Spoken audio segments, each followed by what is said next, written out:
Hello and welcome. You're with Bruce again, and I'm here in Llandudno in Cape Town, South Africa, with a very good friend of mine, Chris. Chris, thank you so much for letting me use your house to film this and for giving us your time. You're welcome. And why I'm here with you is because you've done some pretty amazing things, and you were telling me an amazing story about your bike shop and how you got your bike shop. And I thought it would make a great story to tell our viewers, because this story that Chris is going to tell you illustrates what's possible when you really set your mind on a goal or a target and then takes a massive action to make those things happen. And Chris is the kind of guy who takes enormous amounts of action. So Chris, you were telling me about your bike shop and how you were running this bike shop from home, and you'd always wanted a premises for your bike shop, and you sent somebody out scouting for your bike shop. Why don't you tell us a little bit more about what you were doing and what happened next? Yeah, well, I hadn't seen a movie like The Secret and the Law of Attraction. I never knew anything about it. But I sent a scout out looking for a bike shop. We wanted a small bike shop because all my life I'd worked selling from home. And for a couple of months they came back with various things that didn't really appeal to me. And then one day this guy that worked for me came home, and he said, I found this enormous shop. It's massive. It's just what we want. It's on a main road. And he said it'd be fantastic. The only thing is, it's going to be far more money than we could ever afford. So nevertheless, I went to have a look at it anyway. And when I saw it, I thought, definitely. And was it just an empty shop? Was it? It was an empty shop. It was a bank closure, so it was all boarded up with boards. And it was £250,000. This was about 15 years ago. And the only amount of money that I could raise on a mortgage and a bond was about 125. But nevertheless, I thought I wanted to see inside it. So I contacted the estate agent, and he came and showed me inside it, and I thought, I've just got to have it. So I went home and I thought, well, how's this going to happen? Because I just didn't have the money. I couldn't borrow the money from anywhere else but the bank. They would only allow me half the amount that I needed. So I persisted with my thoughts, and I thought, no, I'm going to have it, and I don't know how. So I contacted the estate agent again and said, could I have another look? And maybe a little bit underhandedly, when he showed me, he actually gave me the key and said, well, look, go and have a look yourself and bring me the key back the next day. You went to see the place on your own. On my own, he gave me the key. So I just couldn't face giving him the key back. You know, I went into the shop with the key. I envisaged where my bikes were going to be, where my desk was going to be, where my staff were going to sit. Visualized the whole thing. The safe, the lot. And I couldn't bear to give him the key back. So I had a key copied, and then I gave him that back. So then I went every day to this shop, which was all boarded up, with the spare key and opening it, and spent time in there. And then I started to delude myself that it was actually my shop. And I actually slowly but surely started to move my stock into the back of it, just to see how it would look. So you took real motorcycles and put them in this boarded up shop that you'd copied a key to that didn't belong to you, and the owner didn't know you were there. You've got it. Just to see what it looked like. And I thought, I'm just going to have this shop. Now, because I'd moved some bikes there, my wife was taking inquiries at home for people who wanted to buy motorbikes, but some of these bikes were now in this shop. So the customers started coming to the shop. And as they came to the shop, it was all boarded up. So they'd come in through the back. And that looked sort of kind of suspicious. So after this went on for 2 or 3 days, we'd sold 1 or 2 bikes, but a couple of people didn't buy because it was boarded up. I decided to set the boards down. And this is on a very busy main road in Hampshire in the UK. As I did that, there's people walking in, they're looking at the bikes. There's a guy asked for a job. I employed him as a salesman. Another guy as a salesman. I went full blown. We connected the electricity up. We had the 4 lines, phone system, coffee machine, T-shirts, all the stock moved there, adverts, everything. So now you've got a full-on bike shop filled with bikes, staff, T-shirts, everything.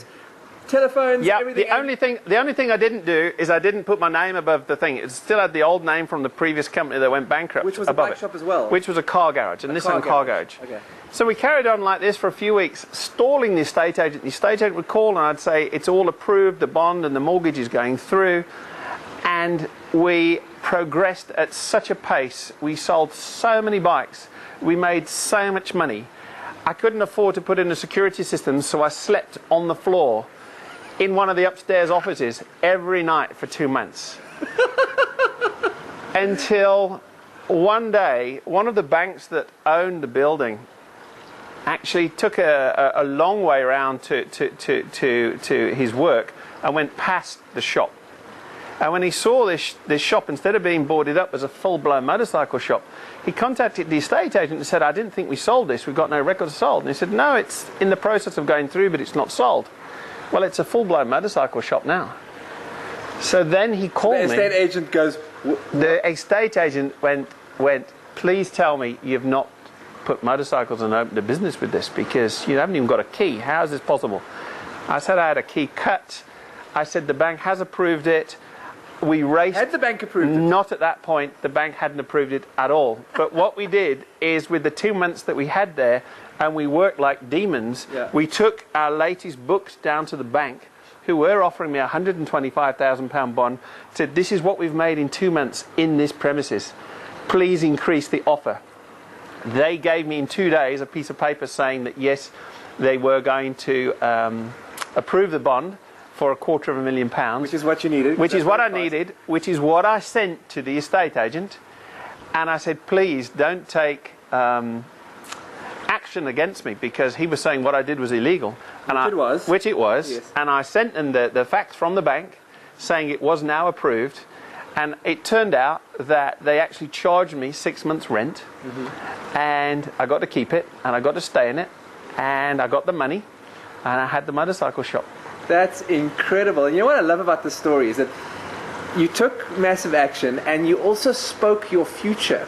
You said to the estate agent, it's in the process of being approved with such certainty. Absolutely. That you were like, it's going to be approved. It's going to be. There was no part of your mind left to doubt, because you put everything on the line. So it had to be approved. And of course, it came about. Yeah. And it's a lovely story of just how what happens when you take a chance. You know, one of my philosophies that I love to teach people is take action now, be bold, and apologize later. Yes. And this is a classic example of taking action and apologizing later. Absolutely. And it turned out and you got what you want. And absolutely. You were telling me earlier, one of the things that you've used throughout your life is you've had this attitude of, I'm going to have it. Yes. Tell us a little bit more about I'm going to have it. How did that come about? Well, it has to be something deep inside you. It's not just something what you want in your head. It has to be yourself, deep inside. And when that is gurgling inside you, it doesn't appear to require any effort. It's just something from inside says, you're going to have it. And I just stare at it and think, I'm going to make this happen, and nothing's going to stop me. And when you have that in your mind, nothing does stop you. Well, clearly it works for you, and this is you're talking about programming your mind and really getting your whole body into belief, because you've had pretty much everything. You've had 2 helicopters, you've had enormous motor yachts in the Mediterranean, you've got this beautiful house overlooking the sea, there's 2 Lamborghini and 2 Ferraris in his garage upstairs. You're a man who can clearly manifest material stuff very easily. Yes. What would you say to somebody, and I'm putting you on the spot here, has been your secret to creating wealth effortlessly, because you're clearly very good at it? I think it's a deep down wanting it. Because let me share with you, when I deep down wanted a luxury motor yacht that cost almost £500,000, and I was motivated to work hard in the business to get that. What happened when I got that is my motivation to get more wealth just stopped.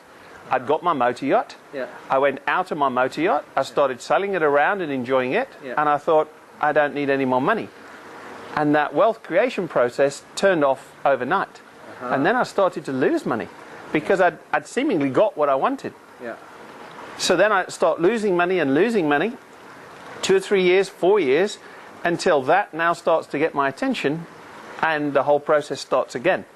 I think the trick is not to let it go into those cycles, but keep it more on a level track. Yo-yo, up and down, up Absolutely. and down, up and down, Absolutely. to extreme wealth, to then losing again, until you were like, oh, hang on. Absolutely. Enough. Yes. So you reckon if you can keep a goal in front of you that's compelling enough, that gurgles is the word you used, enough, you can keep that level up and keep on climbing. Absolutely. Yeah. And I think that's the cycle of life. You know, if you look at even the stock market or anything in nature, it tends to kind of go up in the sine wave, but as long as you keep on doing goals, the sine wave gets higher and higher and higher and higher, and you see the stock market over time just keeps on going up, but it's little ups and downs along the way, but over time it keeps on going up. Yes. Okay, awesome. And if you had one recommendation you could give to our viewers who are, some of whom I imagine are out there striving for success, looking to get particularly financial success, what would you say to people striving for financial success? If you like learning from the mistakes you've made and from what you've learned over the years, what would be one piece of advice you'd give people? Is not to follow somebody else, but follow your heart. Trying to make money out of something that isn't you is destined to failure. Find out where you are, what makes you tick. Because when I was making money, it was no effort. If I try to make money out of something which isn't me, it's all effort, no money, and no pleasure. Paddling upstream. That's awesome advice. I completely get it. Chris, thank you. Thanks for your time. Thank you for your friendship. And you're welcome, Bruce. It's been a pleasure having you. And I hope you guys have enjoyed this video. If you want to have a look at what Chris is doing now, how can they get hold of your website? What's your website that they can go and visit you at? It's nolossorgain.com. www.nolossorgain.com. Do you want to just give a 30-second preview of what you're doing there? Absolutely. Well, we've been trained by Dr. Demartini from the movie The Secret. And his philosophy, which we've accepted, is there is no loss or gain in this world. If you think you're losing, look again. Look again, because if you balance your emotions, you'll see that there was as much benefit in that perceived loss as there was gain. And vice versa. If you think you're gaining, see where you're losing, see where you're paying for it, bring your emotions into balance, and then you'll have a more balanced, tranquil, smooth life without the ups and the downs occurring. Great. Some people might say to that, well, I like the ups and the downs. And what I'd say to that is, well, the place of equilibrium is what you're talking about, is where you can stay in this place of gratitude and love, because every time you go on a super high, you have to, by the laws of nature, attract something to balance that out, which is going to be a super low. Yes. And I'll do another video on that and how that happened with me and my motorcycle. But can I say, Bruce, that the people that say they like the highs and the lows, they say that when they're in a high. When they're in the high, they say they like the highs and the lows. When they're in the low, when you ask them, they don't like it and want to find a way of stopping being in the low. But the trick is stopping it when you're going into the high. And it's at that point they're not really interested. Chris, thanks for your time, and I hope to do more videos with you in the future. Great. Thank you, Bruce. Awesome. Cheers. Give me 5, man.